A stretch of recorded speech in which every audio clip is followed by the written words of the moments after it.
Once upon a time in a quaint village, there lived a dog named Max and a cat named Whiskers. Max was a big, boisterous golden retriever who loved nothing more than chasing sticks and barking at strangers. Whiskers, on the other hand, was a sleek, sly tabby cat who enjoyed prowling around silently and teasing the birds. From the day Whiskers arrived in the village, she and Max were at odds. Max saw Whiskers as an intruder in his territory, while Whiskers found Max's loud barking and endless energy highly annoying. Whenever they crossed paths, a fight was inevitable. Max would bark and chase Whiskers up the nearest tree, while Whiskers would hiss and swipe at Max with her sharp claws, always just out of reach. Their constant fighting became a regular sight for the villagers. Mrs. Thompson, who owned Max, and Mr. Green, who owned Whiskers, tried everything to keep the peace, but nothing worked. They tried keeping them indoors, distracting them with toys, and even spraying them with water, but Max and Whiskers just couldn't stand each other. One day, a terrible storm hit the village. The wind howled, and the rain poured down in sheets.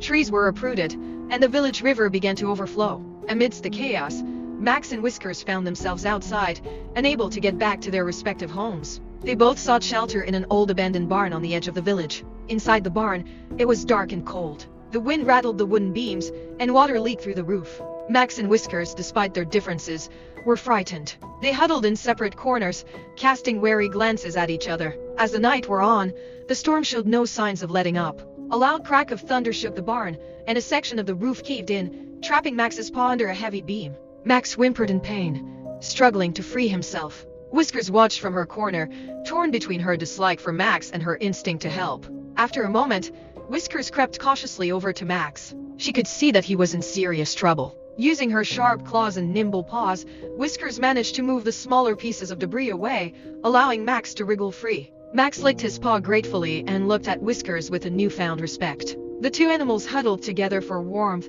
their old rivalry forgotten in the face of the storm. When morning came, the villagers found them curled up together, fast asleep.